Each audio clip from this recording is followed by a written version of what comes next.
BNP কোনো সংখ্যাগুলোতে বিশ্বাস করে না।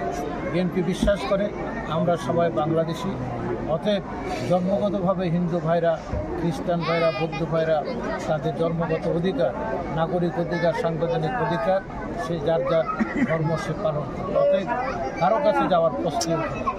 এতে এই জন্যই আমি এ কথাটি বলি, আপনারা আপনাদের অধিকারকে সুরক্ষিত করেন, আপনারা আপনাদের অধিকার নিজেরা রক্ষা করেন, অন্যের মুখাপেক্ষী হিন্দু ভাইদের হওয়ার কোনো প্রয়োজন নেই।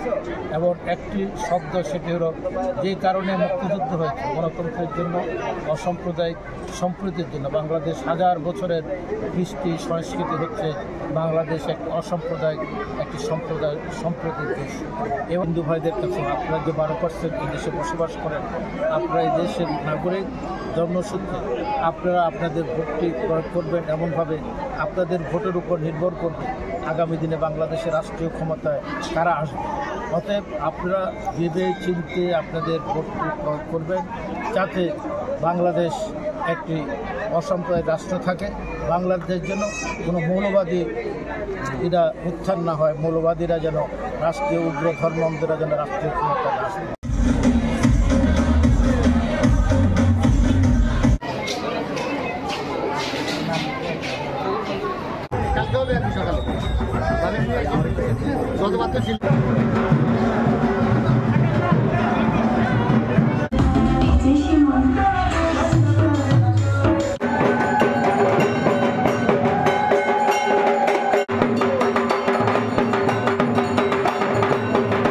আপনাদেরকে দেখা করতে এসেছি।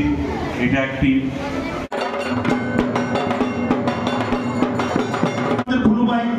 জীবনভর আমাদের সুখেও ছিল, দুঃখেও ছিল।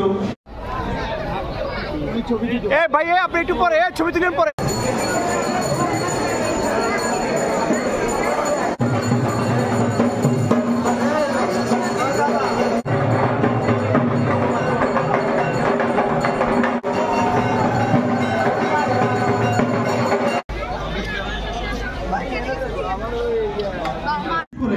সুখ থেকে দুঃখের সময় আমরা চাই মিলেমিশে সবাই একত্র হয়ে থাকতে, একত্র হয়ে কাজ করতে, সবাই সবার দুঃখে থাকবো, সবাই সবার সুখে থাকবো।